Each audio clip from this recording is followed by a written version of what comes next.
Hi, I'm David with EV World News. We're talking about electric vehicles, green energy, and the stock markets. And I'm here today with our founder and chief editor, Bill Moore. How's it going today, Bill? It's going fine. I'm your. It seems like I'm always a weather guy, right? I got up this morning and it was minus 13 degrees here, and right now it's a balmy 0.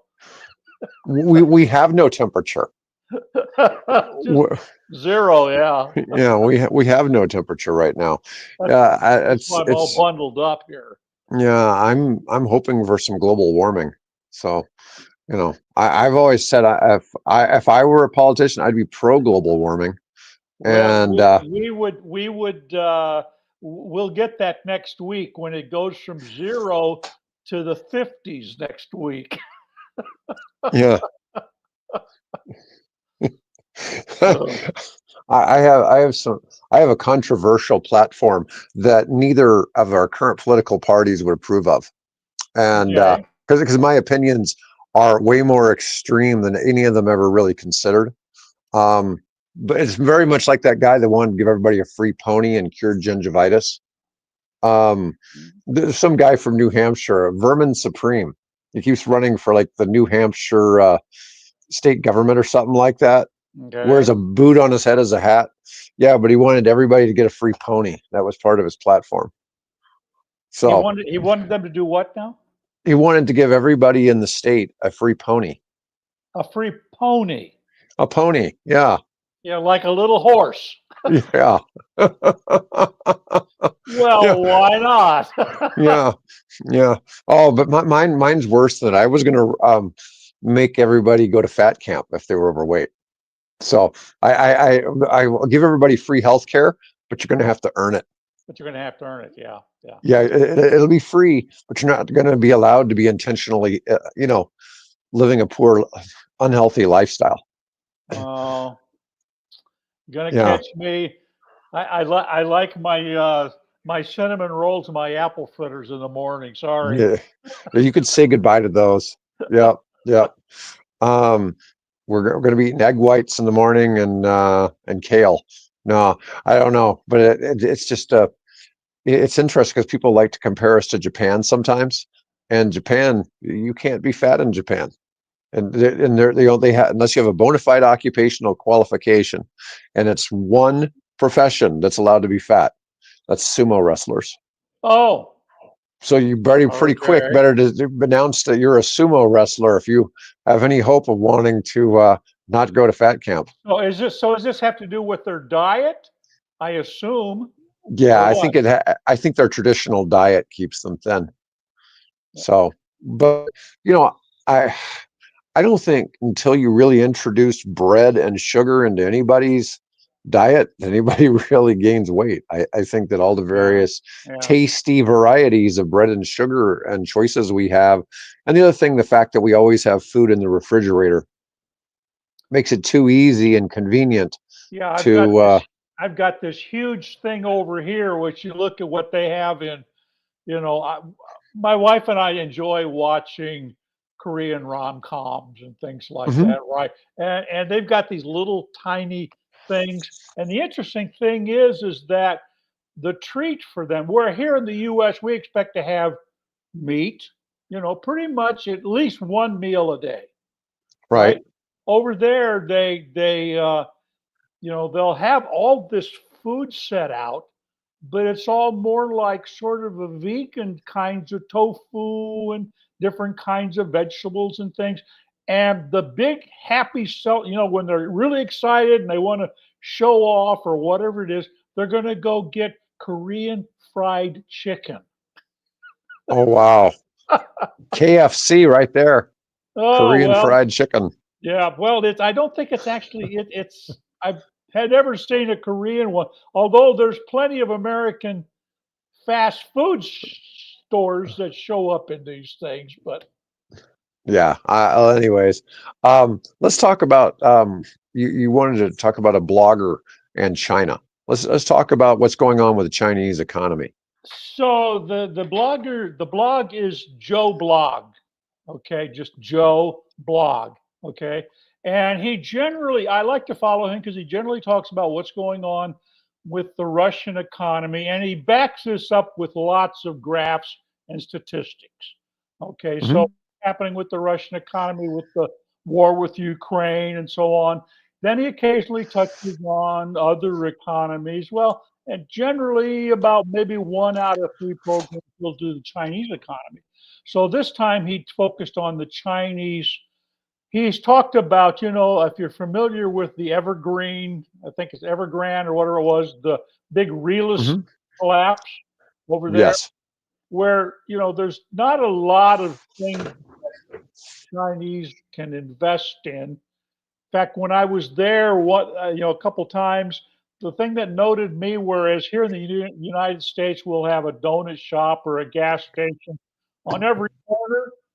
When I was in Beijing, it was a bank on every corner. Oh, wow. So there's lots of the people need to put their money somewhere. So put it in the bank, right? Hmm. So 10 years or so ago, this real estate thing began to happen. You could actually own real estate. Now, technically, you can't own the ground. That's all Okay. belongs to the state, but you can buy property in the form of an apartment.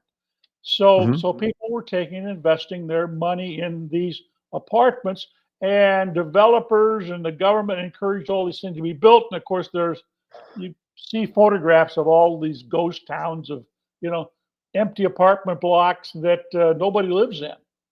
Um, so that all began to collapse here about 3 years or so ago. Now the focus of the Chinese economy is on electric cars, the automobile industry. And actually, it's Hmm. become like one of the key pillars, if not the key pillar at the moment, of the Chinese economy. It And so always has been in ours, so why yeah, not theirs too? yeah.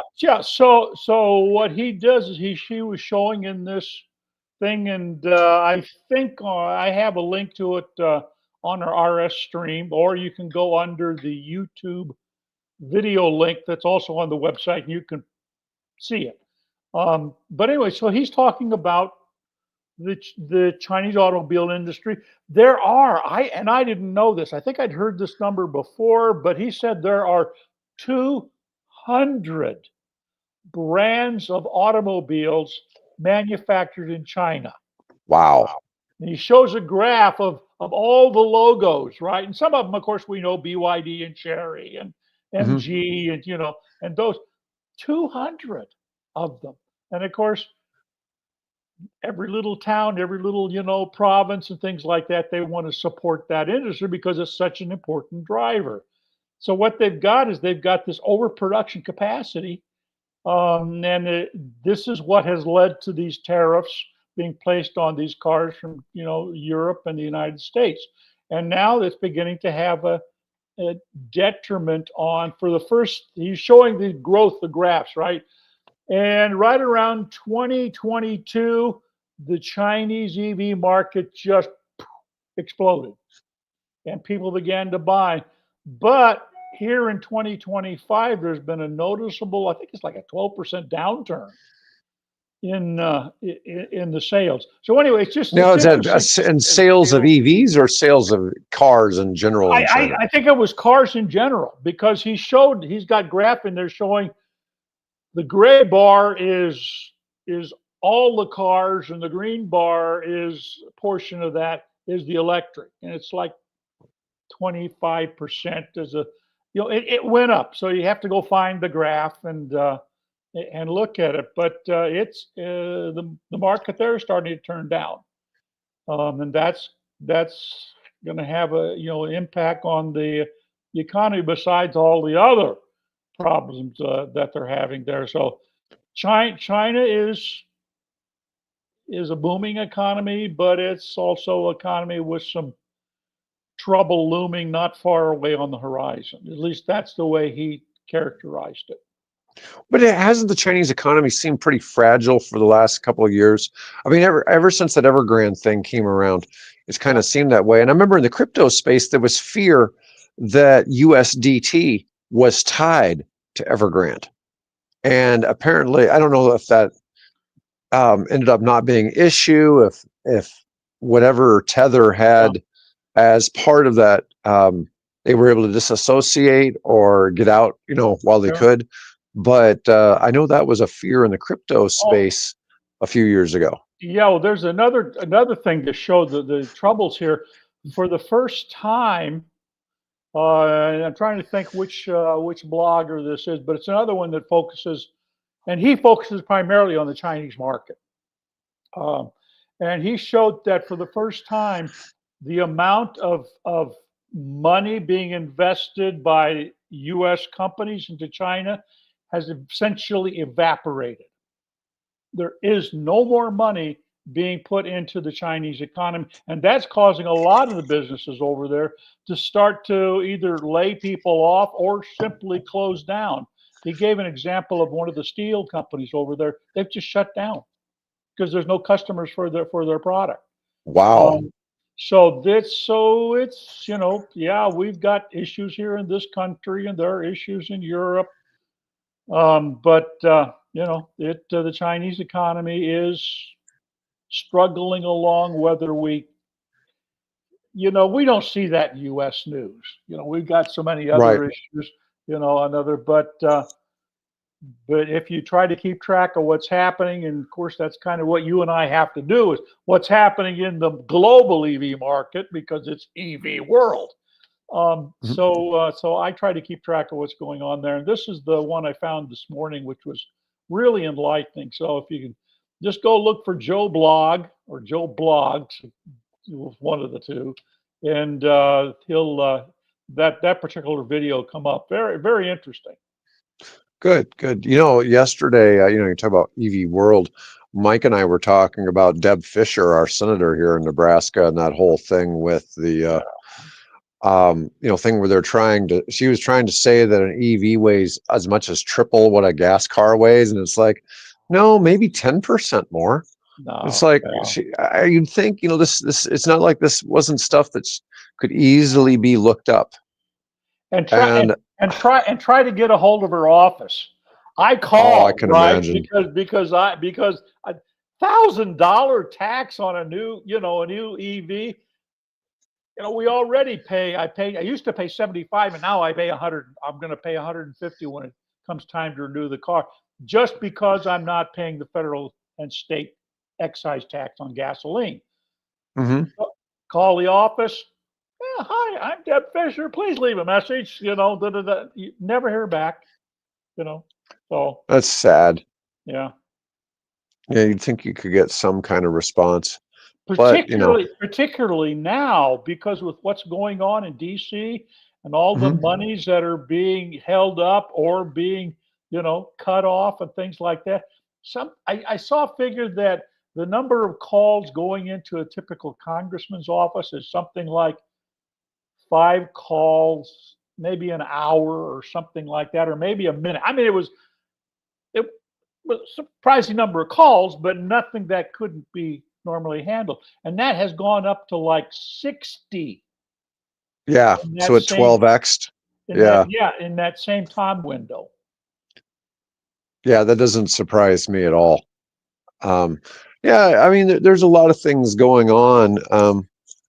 It's certainly going to be an interesting year, that's for sure, to Yeah. see what shakes May out. may And may you live in interesting times was a there curse. you go, the Chinese curse. Yeah, I'm familiar with it. I see stuff all the time that I'm not happy with, in government, but it's just, one of those things. It's like, well, you know, I'd like to think that Well, somebody's maybe looking out yeah, for the right things. Elon and his musketeers, or as some people refer to them, muskrats. I like the Musketeers thing. I think that's a good sound. The Musketeers. Yeah. Yeah, he'll fix it all. Get it all fixed. I'll tell you, despite how people feel about him, I think if there's anybody who can get it done, I think he can. Yeah. Well, And it's really just he ran interesting to see. he ran Twitter into the ground. So yeah. Well, and He- I don't necessarily agree with you on that either. You know, I think why there's something what? to be said with getting rid of 80% of the workforce there. Well, whatever. Well, Yeah, if you want people to be working efficiently, but you don't want them to be automatons. I mean, yeah, my problem with Elon Musk is he assumes people are just gears, right? They're just another part of the machine. If they wear down, I'll just replace them with a new gear without any thought or feelings about, how what they're dealing with as human beings. I mean, I know what it's like. I've been let go a couple of times, and it's a scramble, and it's difficult. I've fortunately been able to recover, but well, Bill, we have people who are on the side of logic and the side of emotion. And as part of his Asperger's condition, he almost has zero emotion. yeah, It's all to him on the side of logic. So people yeah, kind of be I, damned. yeah, And yeah. I thought I and I get it. That's the unfortunate thing about his condition. Yeah, the I saw oh now God, sorry Tim, you distracted me. What I was going. Oh, I saw a headline that basically say goodbye to said say goodbye to empathy. Right. Yeah. We used to be an empathetic. That was kind of one of the driving things of our politics was empathy for others. Well, with this new administration, say goodbye to empathy. Good night, empathy. So Yeah. Well, like Tim says, there's lots of bad misinformation on EVs. Um, there's some truth to just about everything somebody says about EVs, but generally it's not on the magnitude, and the problem usually isn't nearly as great as people make it out to be. no, no. The things like the fires, well, they really don't happen in EVs, but when they do, for some reason, it makes the world news.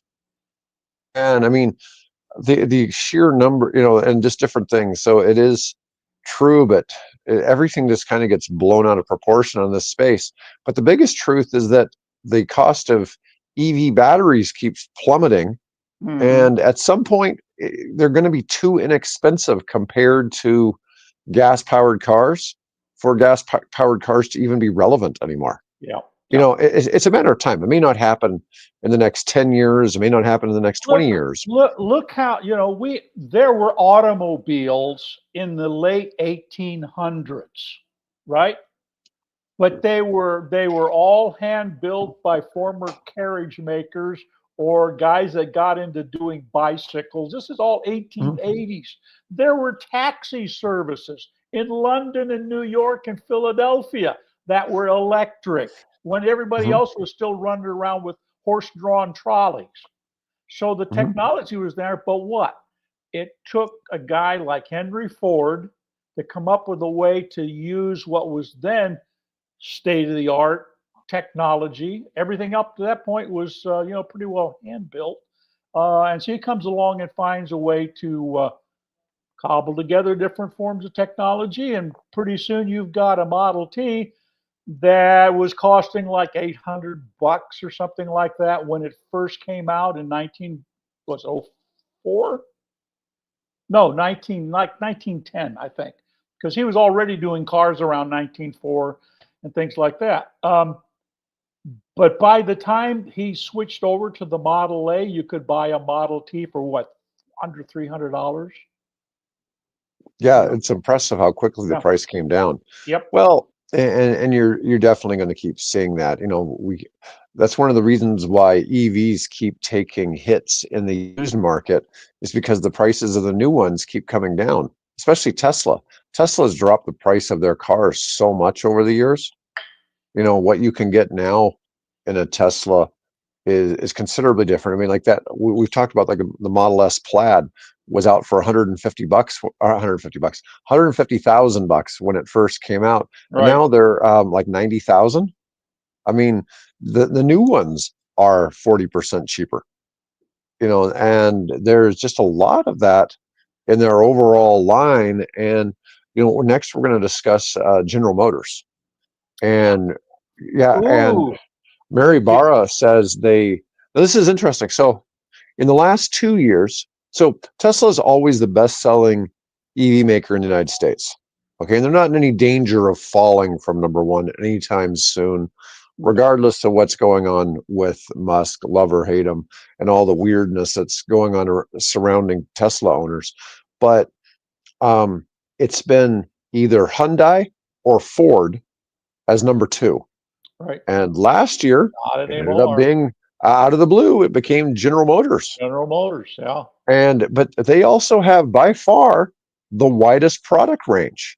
You've got now some of these are essentially the same vehicles, but you've got the GM and Chevy, got the Silverado and whatever the GMC version is.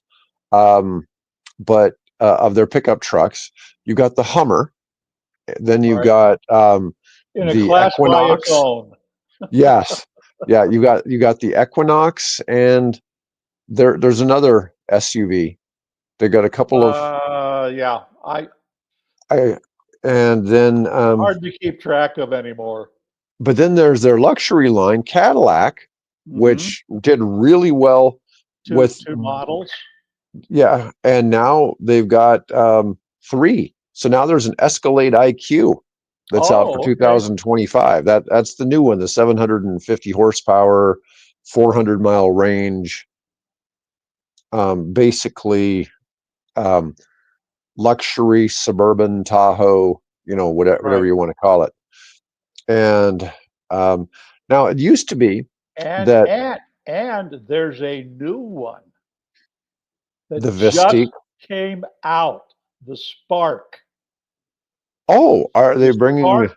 The Spark EUV, manufactured in Brazil only at this point.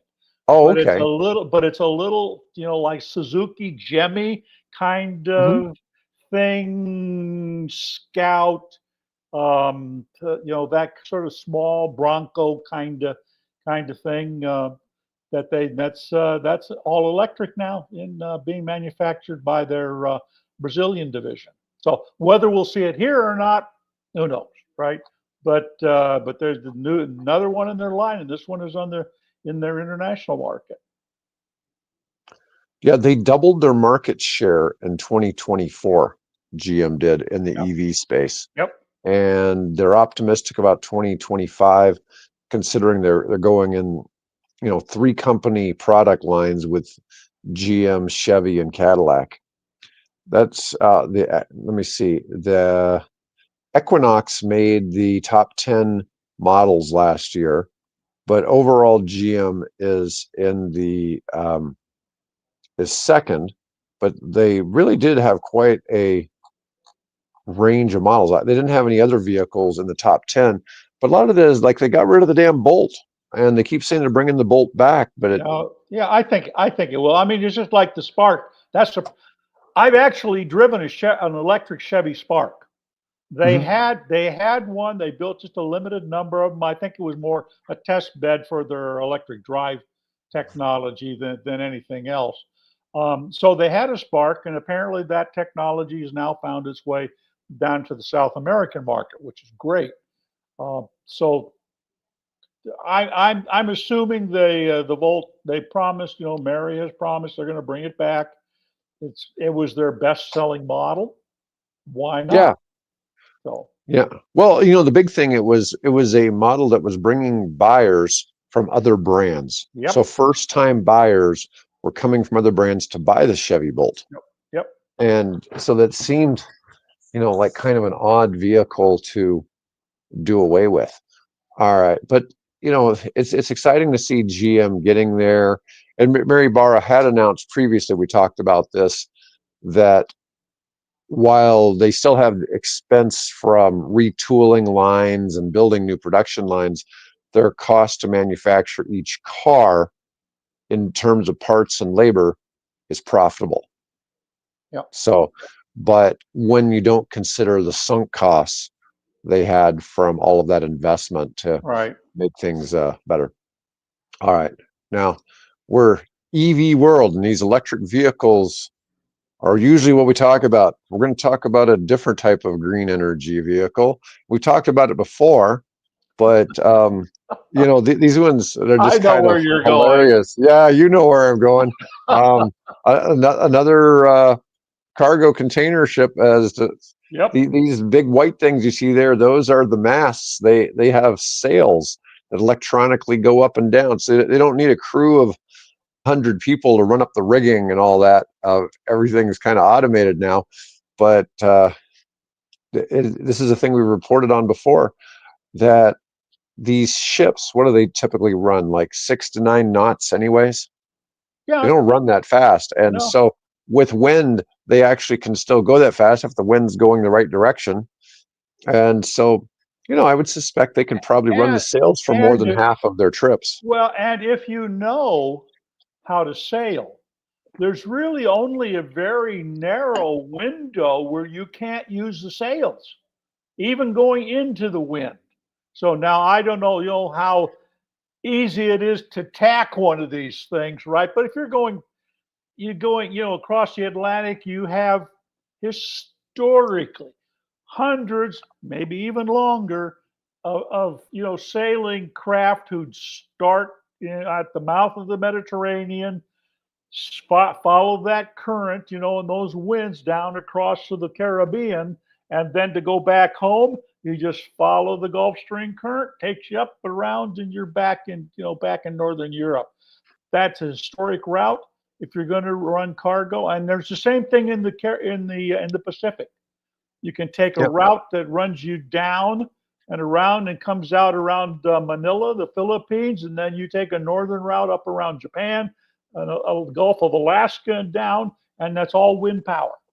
And that's been used for one of the things that was a fascinating thing that I learned in, I think it was the book 1493, is that the Spanish would take their galleon. They would once a year they would take a large galleon or a small flotilla of galleons, and they sail that course from the western coast, I think Veracruz or somewhere like, is it Veracruz? Puerto Vallarta, in that area on the western coast of Mexico. They sailed it around over to the Philippines, where they would take and trade their silver, which came from those mines in Chile, no, Bolivia, and from the mines in Mexico. They take that silver and they trade Mhm. that for silk and porcelain. Okay, and then they sail back that northern route back to Puerto Vallarta and that area.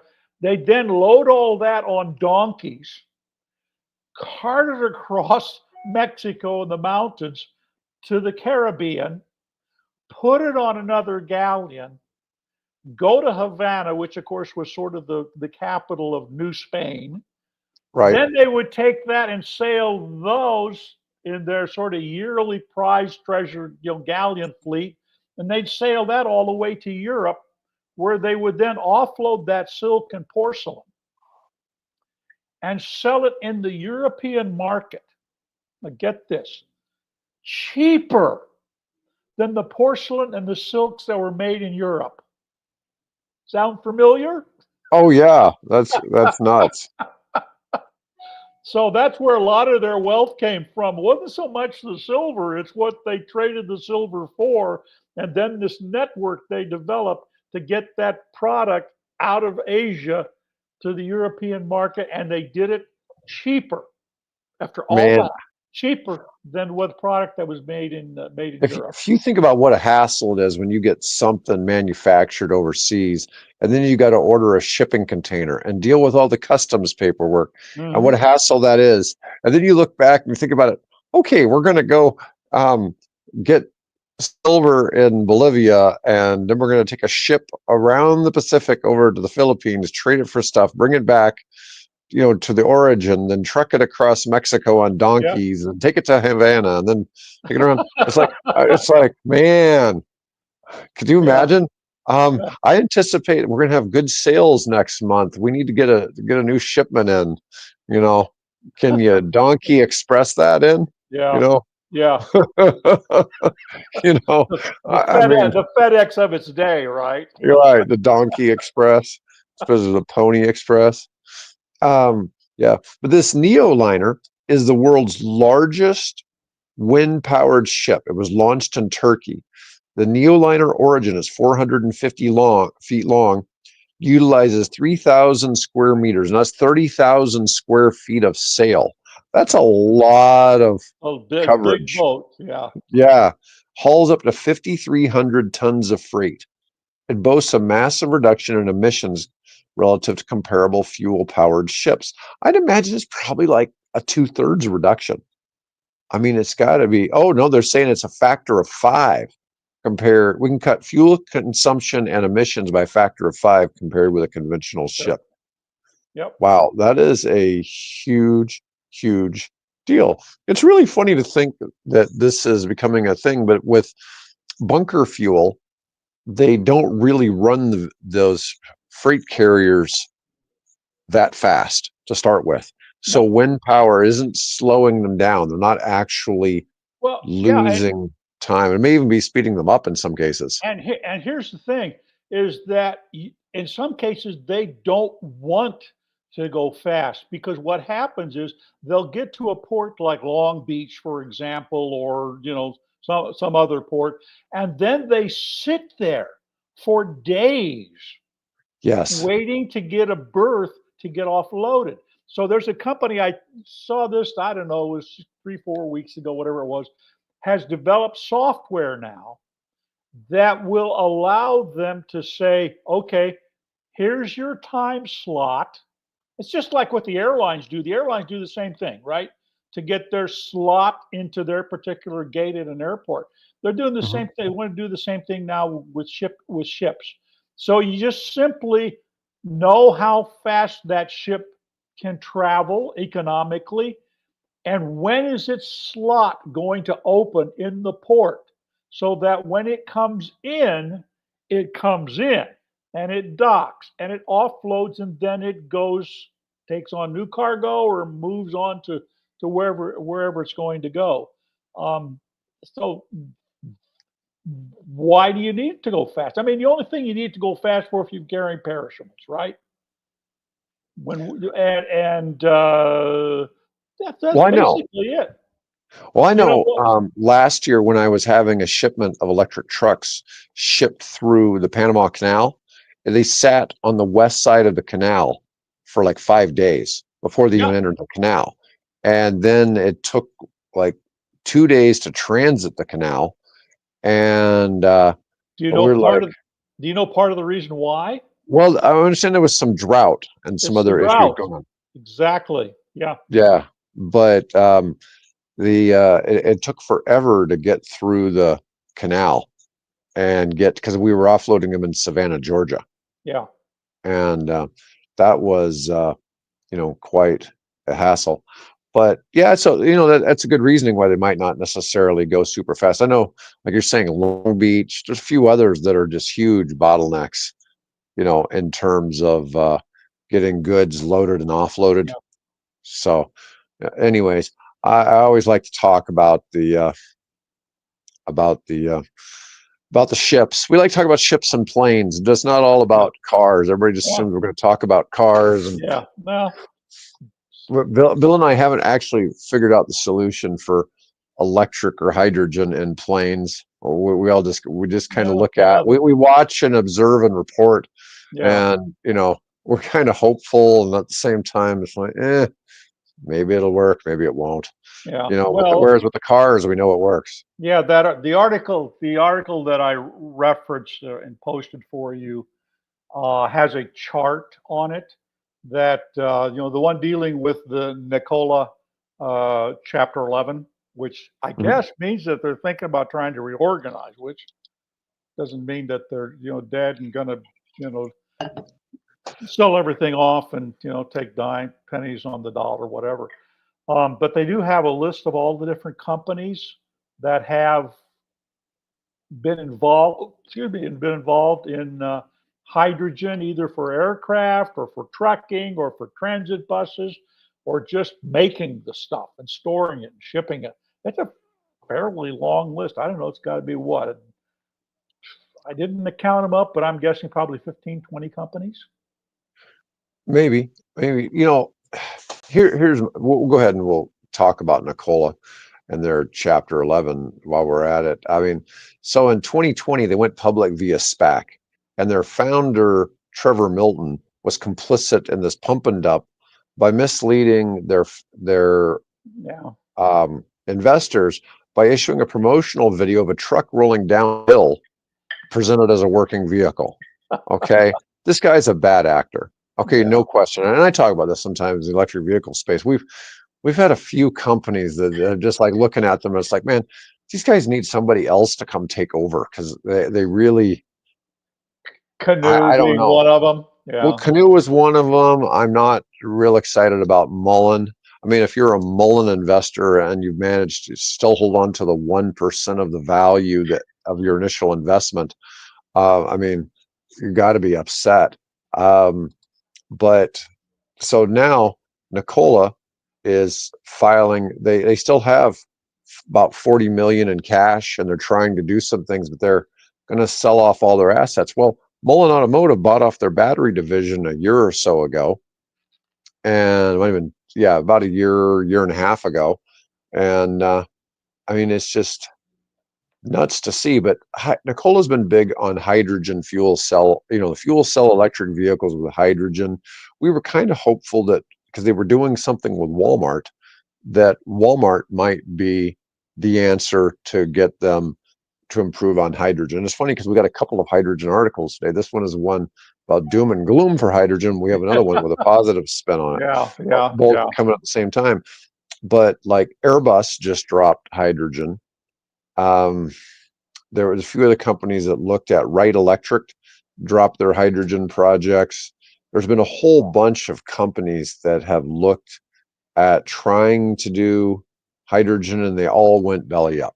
Yeah, there's an interesting statement in that article. I don't know if you can find it there, where he's talking about the companies that basically saw the employees who saw the handwriting on the wall got out, right, when it made sense, but there's just some people decide to hang on and hang on and hang on, and they just simply didn't believe I think he puts the thermodynamics and the economics of hydrogen, and sort of those companies have gone belly up. That it's an interesting. I don't know if you can find it there, if you see it or not, but it's the word for it is thermodynamics and economics. I think it's just above the chart, the graph. Well, there was quite a few charts and graphs. Yeah. Anyway. Yeah, 128 different companies have died on the hydrogen death watch list. Yeah. It's just shocking to see. I mean, they probably could have made it if they just stuck to battery electric vehicles, but they really kept into pressing the hydrogen thing because they wanted to be different. They wanted to have their niche. And that, and of course the promise that hydrogen is green. Of course, it depends on how you get it, where it comes from, but also just this simple factor that only takes minutes to refuel one of those semis, as opposed to the thing sitting there for a couple hours to get the batteries recharged up. I guess Tesla is opening up their first semi charger station. I think there's a link. There's an article on that. It looks like there's about 4 or 5 trucks that are lined up, like you'd see at a typical truck stop, right?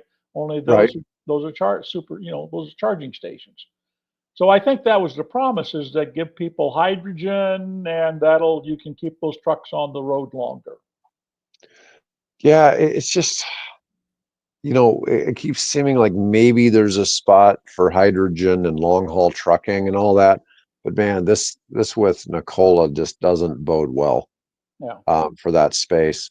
And, we're kind of sad to see it go because, we know that for certain applications, like the Tesla Semi with its 500-mile range, is good for people that are going to go out and come back to the same terminal at the end of the day. Because then they can supercharge and all that. But it's going to be a while before there's any kind of infrastructure that you could imagine driving a Tesla truck or Cross semi country, yeah. across country. And Yep. hydrogen seemed like it could be a solution to that. But now, Yeah, I think the station that they opened is probably in some way or another affiliated with their gigafactory in Nevada and having mhm, to move parts across the Sierras, into California and back. And that's where I think most of those trucks are being used in that situation. So I think they're going to sort of follow the same rollout they had for their automobile charging stations. Let's get some charging stations up and down the I-5 from San Francisco to California. Then from there, let's go to San Diego and Las Vegas, and while we're at Las Vegas, let's build something to Salt Lake, and so they started to grow it that way. And that may be their same strategy here: just build a bunch of these things along Interstate 80, because that's once you get 5 built, hit out across 80, because that's where so much of the truck traffic is now. yep. Well, anyways, just one more victim here, kind of in the, Yeah. you know, in the space. Nikola, Canoe, Fisker, we see different things come and go. Well, Mullen will probably be next. Yeah, Fisker was battery, not fuel cell or Right. No, hydrogen, I get that, but but Mullen's also still, yeah, battery. yeah, Just in Canoe is battery. yep, It's just sad sometimes to see some of these players. And at one time, Nikola had a market value of about $30 billion. So it's really, you would have yeah. thought they could stick it out, and somehow they managed just not to make it. But they entered Chapter 11 with 47 million in cash to fund its activities for trying to sell off its current assets. But they're trying to get everything done by the end of March. Um, but all their assets are being sold off, so this isn't. They're not coming back from this. Yeah, so I feel bad for the stockholders for that one. Let's go ahead and let's talk though about the good news in the hydrogen space. Yeah. Honda. So Honda just halved the cost of hydrogen fuel cells with triple the power density. Now that's interesting. How do you triple the power density of hydrogen fuel cells? So let me see. Honda has announced its next generation Honda fuel cell module, claiming it halves the production cost of the current version that's available in the CRV. It has double the durability and generates 150 kilowatts of electric power. Honda says the module was shrunk by increasing the volumetric power density by more than 3 times, which increases the flexibility of installation layouts. Does adding prep to hydrogen make it more volatile? There. I would think it can't get much more volatile than it is. Well, anyways, it's scheduled to go into production. It measures about 29 by about 28 by 22. That's really not a huge item. It weighs just 550 pounds. But and they're saying even Ferrari has plans for hydrogen technology, but one can't be apprehensive about whether it will ever take off on a global scale. One of the problems is we keep seeing the fueling stations keep closing down. Yeah, You yeah, got to have a place to take it. yeah. Um, so Honda is doing a joint venture with General Motors. But Mhm. it's Oh no, okay. So the current one they use was JV'd with General Motors. The new one is wholly developed by Honda. Yeah, Um, they've been in this space from the get go. They took the little EV Plus, uh, you know, commuter car that they built in the late '90s, and they took a couple of those and put, uh, then hydrogen fuel cell stacks, which back then every one of those stacks was at least $1 million.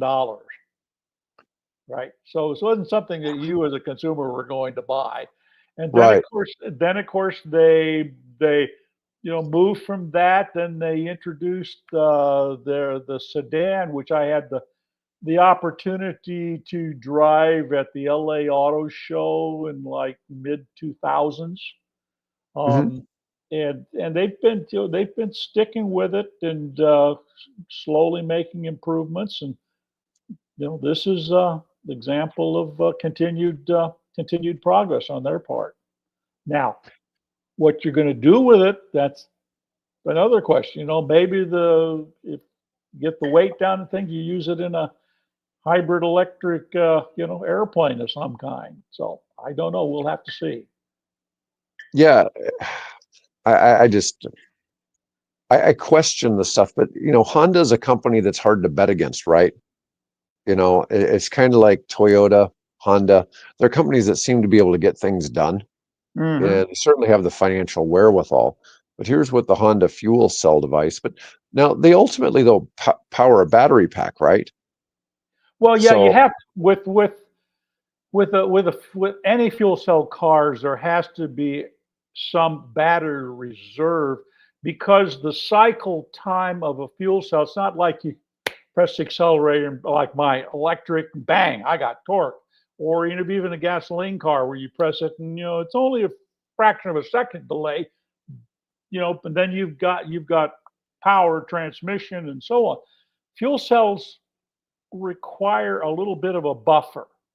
And so there's going to be some. So in effect, it's a hybrid in that sense. Instead of a gasoline engine, it's got hydrogen fuel cell engine. At least that's my understanding of the technology, circa 2010 or so.